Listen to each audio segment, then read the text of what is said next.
Dubai में जिस तरह से टैक्स फ्री जोन्स बनाए गए और फिर सोर्स ऑफ इनकम नहीं पूछा जाता, और हमने सिर्फ पाकिस्तानियों की अगर हम बात कर लें तो इस वक्त $35 बिलियन, तो मैं गुज़िश्ता प्रोग्राम्स में अगेन एंड अगेन रिपीट करता आ रहा हूं कि पाकिस्तानियों का वहाँ इन्वेस्ट हुआ है, जो कि एक मैं समझता हूँ इससे बहुत ज़्यादा इन्वेस्ट हुआ है। लेकिन डॉक्यूमेंट से अगर हम यहाँ पर पॉइंट आउट करें और रेफरेंस के तौर पर बात करें तो $35 मिलियन यहाँ लग चुका है दुबई में रेजिडेंशियल प्रॉपर्टीज़ में। पाकिस्तानियों ने इतना पैसा इन्वेस्ट किया है, और IMF से जब हम किस्त की बात करते हैं तो $7 अरब की है। तो पाकिस्तानियों के पास इतना पैसा है कि वो गल्फ में जाके इन्वेस्टमेंट कर रहे हैं। तो क्या उस तरह की पॉलिसीज कुछ अरसे के लिए, हम नहीं कहते हमेशा के लिए, कुछ अरसे के लिए पाकिस्तान में लागू क्यों नहीं हो सकती? वजह क्या समझती हैं?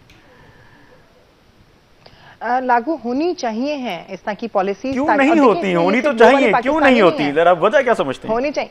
अब ये तो हुकूमत का काम है ना कि ऐसी पॉलिसीज बनाएं ताकि पैसा पाकिस्तान में आए, और ये सिर्फ वो पाकिस्तानी नहीं जो पाकिस्तान से बाहर पैसा इन्वेस्ट करेंगे, ये वो overall all over the world के पाकिस्तानी हैं। और इवन ये कोई भी गवर्नमेंट बनाए, ये कोई भी पार्टी से हो, कोई भी पार्टी हो, जिसकी भी गवर्नमेंट हो, जो भी इस तरह की पॉलिसी बनाएगी, उसका फायदा होगा।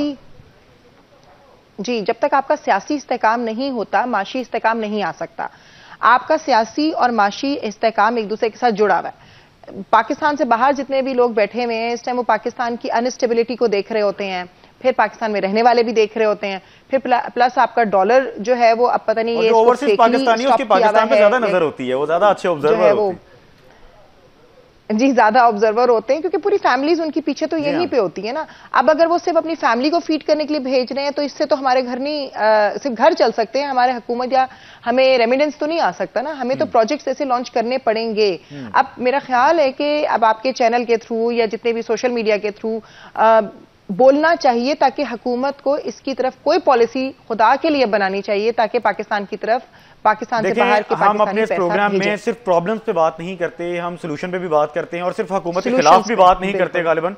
जिस तरह शुरू में हमने बात की कि कायबोर में कमी हुई, यकीनन ये बेहतर अमल है, जो बेहतर अमल है उस पर भी हमने बात करनी है, उसमें सपोर्ट करना है, हुकूमत को टैक्स लेना चाहिए, हम ये भी बात करते हैं। डेवलपर पे बात होती है कि जहां डेवलपर गलत कर रहा है, और डेवलपर पे बात होती है एग्जैक्टली जहां पर डेवलपर फ्रॉडलेंट एक्टिविटीज कर रहा है, वहां पर भी हुकूमत की रिट होनी चाहिए, एक्शन लेना चाहिए।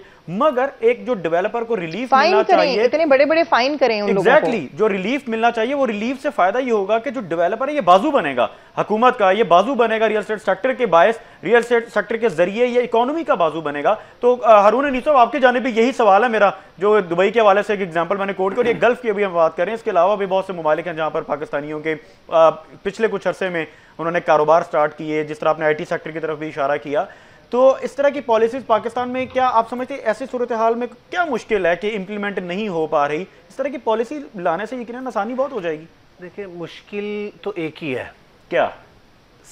सियासतदान ने पॉलिसी बनानी है और ब्यूरोक्रेट ने उसको इंप्लीमेंट करना है, ठीक है, और अवाम ने उसको एंडोर्स करना है और उसके ऊपर काम करना है। अच्छा, जब आप और मैं दो लोग बैठ के, हमारा काम है पॉलिसी बनाना, जब हम बैठ के एक दूसरे को गिराने के लिए सोच रहे होंगे, अच्छा, प्लानिंग कर रहे होंगे, मैंने एक प्लान बना लिया, मैं रिजवान साहब को गिराऊंगा कैसे, ठीक है, तो मैंने आपको जाके खुद नहीं गिराना, मैं अपने नीचे जितनी ब्यूरोक्रेसी है मैं उसको कहूंगा कि ये स्ट्रेटेजी मैं आपको दे रहा हूं, हाँ, आपने रिजवान साहब को गिराना है। अच्छा, अब वो सारी ब्यूरोक्रेसी जिसने एक्चुअली प्लानिंग करनी थी कि ये इदारे बने, ये मसले ना हो, अवाम को सहूलत मिले, वो लग गई क्योंकि डिस्ट्रैक्ट हो गई। वो बॉस ने कह दिया है कि रिजवान को गिराओ।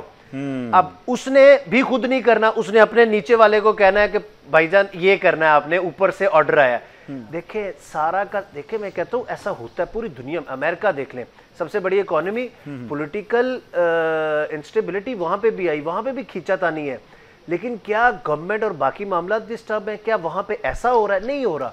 हमें सिर्फ ये एक बात समझनी है कि आप और मैं बैठना है, हम एक दूसरे के मुखालिफ हैं, लेकिन आप और मेरी प्रायोरिटी क्या है? मुल्क, 25 करोड़ अवाम, हम अवाम के साथ साथ अल्लाह को भी जवाब दे। बिल्कुल, बस आप वो पॉलिसी बना लें, कुछ भी नहीं है, आपने कुछ अपनी अकल भी नहीं लगानी, आपने दुनिया में जो कामयाब तरीन पॉलिसीज हैं भाई उसको पाकिस्तान में लाए, इम्प्लीमेंट कर ले, और जिन्होंने जो काम करना है, ब्यूरोक्रेट्स हैं, लड़ रहे हम, ब्यूरोक्रेट का काम नहीं है वो मेरे ऑर्डर पे जाके आपके घर पे कुछ करे, आपको कुछ करे। और हारून भाई ये खुदार कौम है, ये टैक्स देगी अगर इनके सामने कोई प्रॉपर प्लान रखा जाए कि इस तरह से हमने ये IMF से भी जान छुड़वानी है और इस तरह से हम जो एक घरों का फुकदान है उसको भी खत्म करेंगे। कोई प्लान रखा जाए, सिर्फ नारेबाजी ना हो। अगर प्लान रखा जाए तो हमारी जिस तरह की कौम है ये यकीनन साथ खड़ी होगी और खड़ी रहेगी।